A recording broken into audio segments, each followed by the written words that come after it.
이번엔 글로벌 특파원 리포트 시간입니다. 워싱턴에 있는 정인설 특파원 연결돼 있습니다.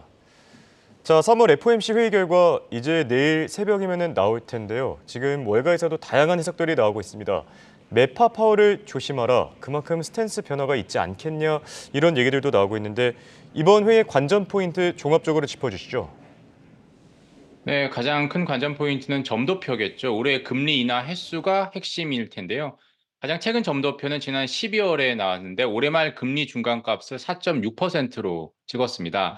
현재 기준금리가 5.25에서 5.5%니까 연내 3번 인하한다는 것이었는데요. 적지 않은 분석가들이 이번엔 금리 인하 횟수가 올해 말까지 금리 인하 횟수가 2번으로 줄어들 것으로 전망을 하고 있습니다.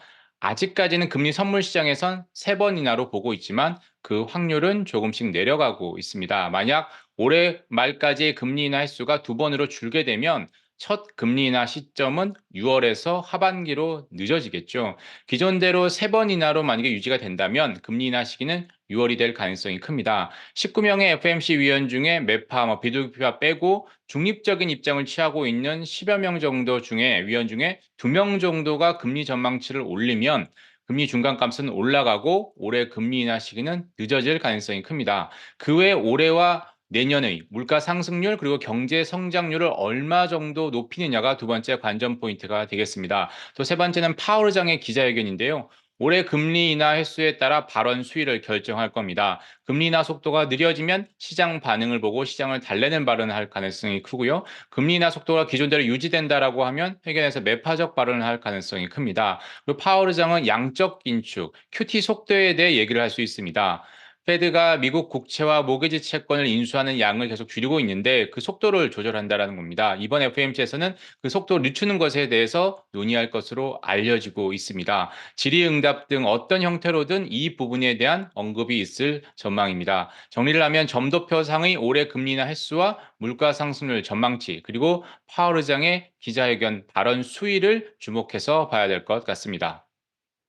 네, 이번 FOMC 회의의 관전 포인트를 체크해 봤고요. 자, 이번 주는 슈퍼위크로 불릴 만큼 다양한 이벤트들이 주 초부터 참 많았습니다. 일본은행의 회의도 끝났고 GTC 한창 진행 중이고요. 투자자들이 참고할 만한 또 다른 이벤트들 남아 있습니까? 네, 말씀하신 것처럼 일본과 미국의 통화정책회의 그리고 엔비디아 개발자 회의가 있는데요. 이 외에도 주요 국가들의 인플레이션 지표와 금리 결정이 있습니다. 한국 시간으로 오늘 오전에 중국의 기준금리가 발표되죠. 기준금리 역할을 하는 대출 우대금리를 결정을 하는데요. 지난달에 이미 인하해서 이번에는 시장에서 동결 가능성이 더 높은 것으로 전망을 하고 있습니다. 한국 시간으로 오늘 오후엔 영국의 2월 물가 상승률이 발표가 됩니다. 그리고 한국 시간으로 내일 밤 영국의 기준금리를 결정하죠. 금리를 동결할 가능성이 크다라고 보고 있는데요. 앞서 호주도 향후에 금리 인하 신호를 줬는데요. 영국도 금리 인하 속도에 대해 어떤 발언을 할지가 관심사가 될 것 같습니다. 이들 나라 외 20여 개국이 이번 주에 기준금리를 결정하죠. 올 들어 가장 많은 국가들이 동시다발적으로 통화정책회를 열어서 가히 슈퍼위크라고 불릴만 한 것 같습니다. 특히 21일에 영국 외 스위스, 노르웨이 등이 기준금리를 결정을 하고요.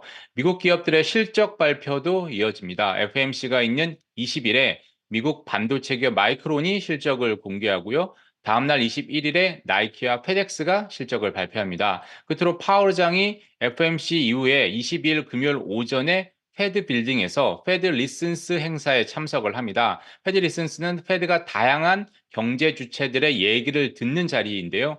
파월 의장이 취임한 뒤인 2019년부터 부정기적으로 열고 있습니다. 이번엔 교육, 의료, 제조 부문의 지도자들과 대화를 하는데요.